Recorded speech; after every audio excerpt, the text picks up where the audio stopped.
Madison let out a tired breath as she stepped out of the taxi. 2 weeks on a business trip had completely drained her, but at least everything went perfectly. Reports done, deals finalized. And now, finally she was home. She pictured it clearly, walking into her apartment, kicking off her heels, making hot tea, wrapping herself in a soft blanket, turning on her favorite show, and just relaxing. That thought kept her warm as she climbed the stairs, until something made her stop. The key wouldn't go into the lock. Madison frowned and tried again, slower. Nothing. She inhaled deeply and looked around, double-checking the apartment number. Correct. This was her place. She tried once more, but the tension in her chest kept tightening. Someone had changed the lock. Her lips pressed into a thin line. No one replaces locks for no reason. Her hand automatically reached for her phone. She scrolled, found the right contact, and tapped call. The ringing felt endless. Finally, a voice. "Hey," said Ethan, sounding way too calm. "Ethan, what the hell is going on?" Her voice trembled with anger. "I can't open the door." Silence. Then in a flat, businesslike tone. "Yeah, Maddie, my mom, and I talked, and we think this is for the best." She froze. "I think we need a break," he continued. "You know our relationship hasn't been working for a long time." A cold steel band tightened around her chest. "You can't be serious," she finally forced out. "I go on a work trip, and you just change the locks?" "It's easier for both of us," he muttered. She could almost hear him scratching the back of his head. He always did that when avoiding accountability. Something inside her snapped. Not just anger. Not just hurt. A cold, razor-sharp determination cut through her. She inhaled slowly. "Ethan, you just made the biggest mistake of your life." He said something, but Madison had already ended the call. Her heart pounded in her temples. He kicked her out of her own life like she meant nothing. He thought she'd just walk away. He was wrong. Madison tightened her grip on her phone and stared at the locked door. "You're going to regret this," she whispered. This was just the beginning. Trying to steady her breathing, she forced herself to think. Panic was useless. She needed cold logic now. This apartment was hers, too. She lived here, built memories here, made it a home, and now he expected her to vanish? Absolutely not. She opened her phone again and scrolled through her contacts. The call rang for a long time. Finally, a sleepy but alert voice. "Maddie?" Didn't expect a call. It was Ryan. "Hey, Ryan." Her voice was steady, though everything inside her churned. "I need help." "What happened?" "Ethan changed the locks while I was away. I'm standing outside and can't get in." "You're kidding." A pause. Has he completely lost it? Looks like it. Madison tightened her grip. "I need someone to open the door. Fast and clean." "Got it," he said after a moment. "I know a guy, Dylan. He's good. Want his number?" "Yes." Ryan dictated the number, and Madison dialed instantly. A rough, tired voice answered. "Yeah. Dylan, my name is Madison. Ryan gave me your number. I need a lock opened. Where are you?" "Brookside Avenue, building 314, apartment 6. I'll be there in 30 minutes. She hung up and stared at the door. She wasn't sleeping in the hallway, and she definitely wasn't letting this go. 40 minutes later, she heard footsteps. A man appeared, dark jacket, short haircut, sharp eyes. "You Madison?" "Yes." Dylan examined the door, pulled tools from his bag, and crouched down. "Don't worry," he said. "I'll keep it clean." She said nothing, watching his precise, Practice movements. A phone buzzed next to Ethan's pillow. He squinted at the bright screen. Zach Morgan, business partner. He answered half asleep. Yeah. Zach's voice was ice cold. Can you explain what the hell is going on? What? What are you talking about? Ethan sat up confused. Check your messages. Ethan unlocked his phone. His stomach dropped. A text from an unknown number. Are you sure you want to keep doing business with a man who betrays not only his wife but you? Attached was a photo. Ethan and Alyssa sitting closely together at a restaurant. His heart crashed into his stomach. That's not even all, Zach continued. Last night we got a letter from the IRS. They opened an investigation into your company. And this morning I was informed your accounts are temporarily frozen. Ethan shot up so fast he knocked over the nightstand. This has to be a mistake. A mistake? Zach scoffed. I don't think so. Someone came after you, Ethan. Ethan clenched his teeth. Madison. Who else could do something like this? He dialed her number. Ringing. Once. Twice. No answer. He called again. Still nothing. He swore under his breath, fists tightening. Another message arrived. Good morning, Ethan. How do you like your first day in your new reality? He closed his eyes, breathing hard. He needed to act. Fast. He wasn't going to sit and watch Madison burn his life down. He knew her weaknesses, and he was ready to hit back. Ethan grabbed his phone, hand shaking, and called his lawyer. Mark, I need your help. It's the IRS. They're all over me. You have to get me out of this. Mark sighed heavily. Ethan, do you even understand how serious this is? I already saw the notice. This isn't a routine check. What do you mean? They found something real. A pause. Fake transactions. Shell transfers. Money routing schemes. Everything you hid is now out in the open. Ethan went pale. How fast can you stop this? I can't, Mark said calmly. The process has already started. Ethan slammed his fist on the table. I'm not going down like this. Then brace yourself, Mark replied. It's about to get worse. Ethan ended the call and stared at his phone again. Madison. She wasn't answering, but he knew she was watching.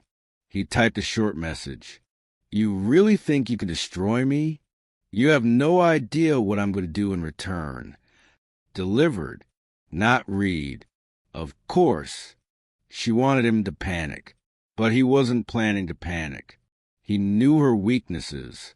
He knew she guarded her reputation fiercely. Her professionalism was her pride, and that was exactly where he'd strike. Your career, Madison, get ready to lose it. He dialed one of his contacts at her company. Hey, Chris, I've got an interesting proposal for you. The game had officially begun. White medium star Madison at the cafe. Madison sat by the window, hands wrapped around a cup of coffee. Her fingers trembled slightly, not from fear, but from tension. She knew Ethan wouldn't let it go. Still, when her phone buzzed, something tightened in her chest. You really think you can destroy me? You have no idea what I'll do in return. She smirked. Predictable. A second message followed. Your career, Madison. Get ready to lose it. Her eyebrows rose slowly. So that was his move. She took a calm sip of coffee and opened her laptop. Her career? What could he possibly? A call interrupted her thoughts. Hey, Julie, she answered, steady. Madison, you need to get to the office. Right now. Her friend's voice was tense. Madison frowned. What happened? I don't know, but there's a meeting and they said it's about you. A chill slid down her spine. I'll be there in 10 minutes. She snapped the laptop shut, finished her coffee, and walked out. White medium star at the office. The atmosphere was thick with tension. Madison stepped into the conference room and immediately felt something was wrong. Her boss, several coworkers, the HR director with a stiff expression. Madison, sit down. Her boss said flatly. She sat, keeping her composure. What's going on? Her boss looked at her with a long, unreadable stare.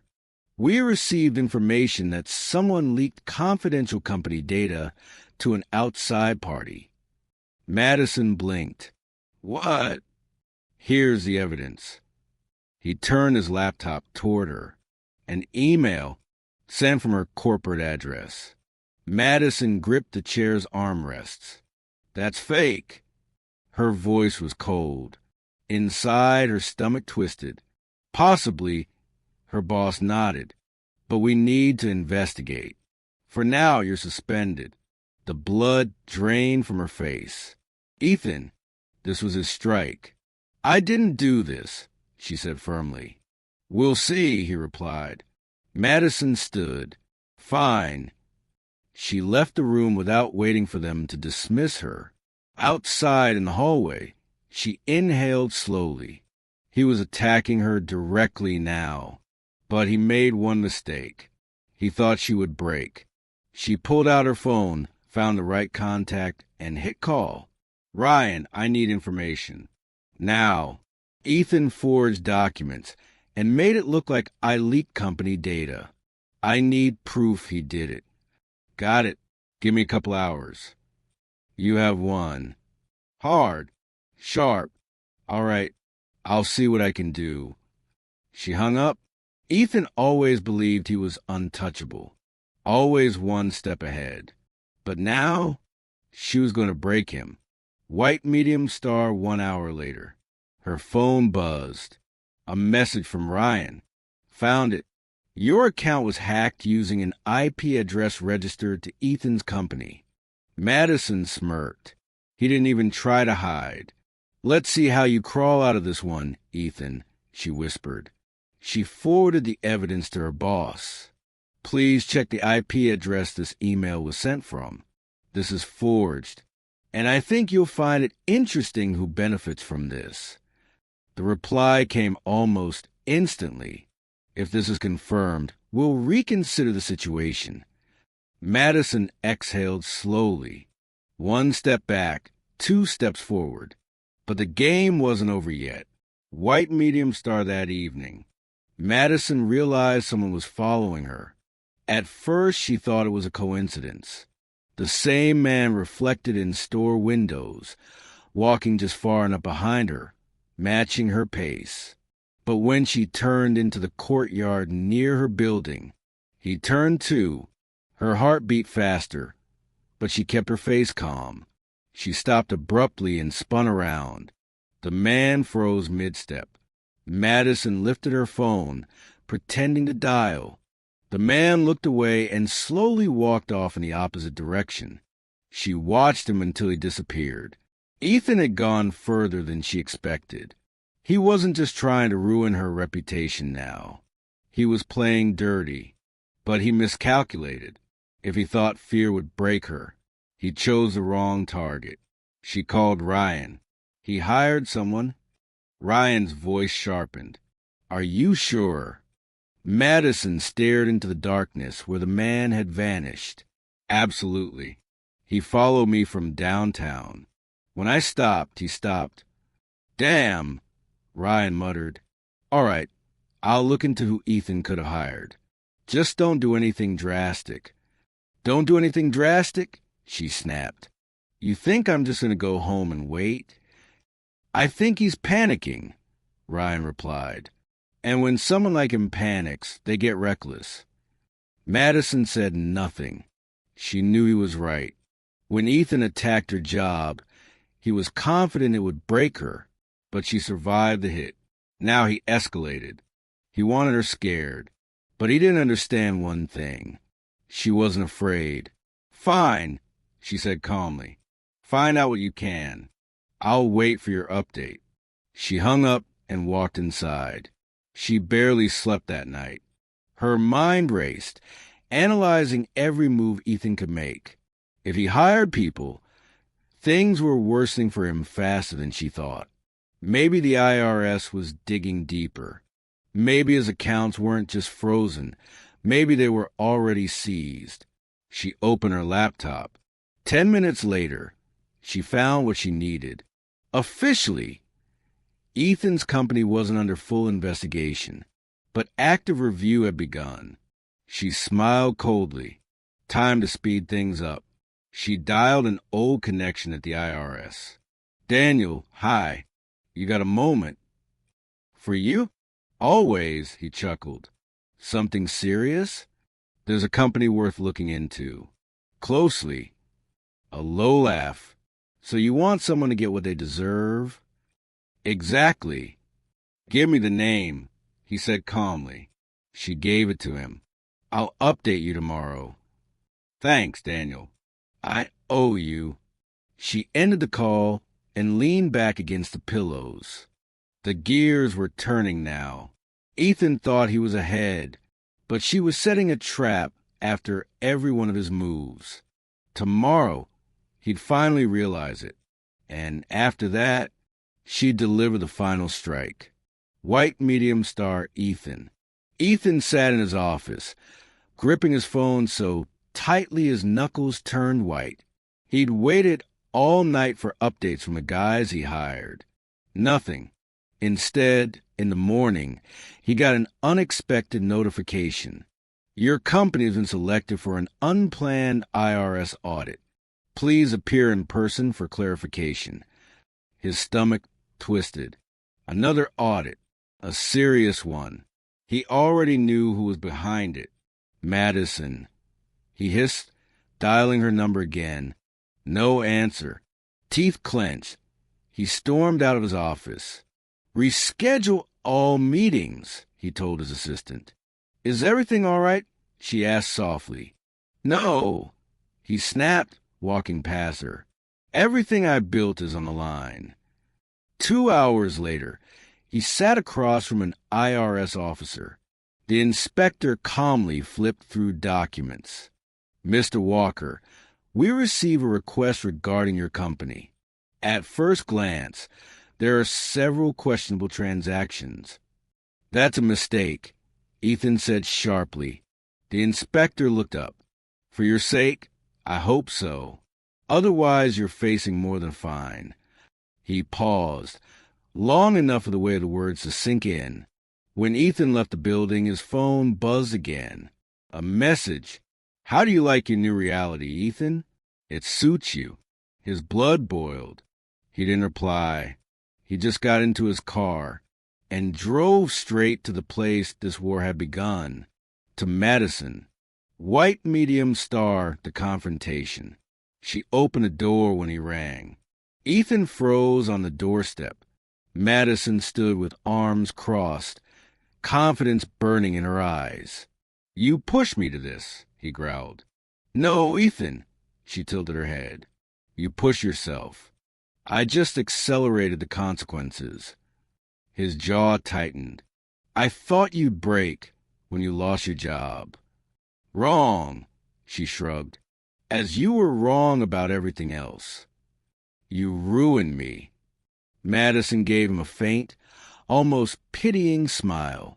"No, Ethan, you ruined yourself." He opened his mouth to say something, but realized there was nothing left to say. He had lost. Completely. "Hope you feel better now," Ethan said bitterly, turning away and walking down the hallway. Madison watched him leave. She felt satisfaction, but underneath it, a strange, cold emptiness. The revenge was complete. But what now? She slowly closed the door behind her, left alone with the silence. Ethan was gone, and with his departure, the war ended, a war she had undeniably won. She leaned against the doorframe and took a deep breath. It was over. So why wasn't she happy? Why wasn't there relief? No euphoria. No triumph. Just quiet. Her plan had been precise, calculated, ruthless. She destroyed his reputation, his business, his partners, his finances. He would never again pretend he was the one in control. She had torn down his world, the same way he once tried to tear down hers. But standing alone in her apartment, Madison realized something. Now she was staring at a void. The goal had been reached. But what came after revenge? White medium star that evening. Her phone rang. "Hey," Julie said softly. "How are you?" Madison pressed her lips together. "Honestly, I don't know." Julie hesitated. "You thought everything would feel different?" "Yes." Madison closed her eyes. But instead, nothing changed. "I just feel empty." "Maybe because you plan revenge," Julie said gently, "but you never plan your life." Madison lowered her head. It was true. For all these months, she lived only for the goal of destroying Ethan. Every step, every thought, every move. And now he was gone, and her life was standing still. "I don't even know where to start," she whispered. Julie smiled on the other end. "Start with yourself." And Madison knew her friend was right. It was time to live for herself, not against someone else. White medium star the next morning. Madison woke up unexpectedly light. No anxiety, no fear, just calm. She walked to a window and looked outside. The city was alive, people rushing to work, cars passing by. And what was she doing? For the first time in a long time, she wasn't trapped by resentment. Today, she had nothing to prove. She spent the day at the office, tying up work issues. After the scandal cleared, HR reinstated her, confirming the emails had been forged through a hack. Ethan tried to ruin her career, but in the end, he lost his own. He had nothing left, and Madison realized something. All this time, she thought she was destroying him, but she was quietly building a new version of herself. She learned to fight for herself. She learned to say no. She stopped fearing being alone. Ethan left her life, but he left behind a lesson. Never again would she let anyone decide her future. White medium star that evening. Madison sat in a cafe, sipping her coffee peacefully when her phone buzzed. A text from Ryan. "How are you?" She smiled. "Good." And she meant it. She wasn't thinking about the past anymore. She was thinking about the future. A future that suddenly, finally belonged only to her. She closed her laptop and leaned back in her chair. The weight she'd been carrying for months, gone. Ethan was out of her life. His shadow no longer followed her. Revenge was complete. But more importantly, she realized something vital. Her real strength wasn't in destroying someone. It was in building herself back up. Her future was hers alone now.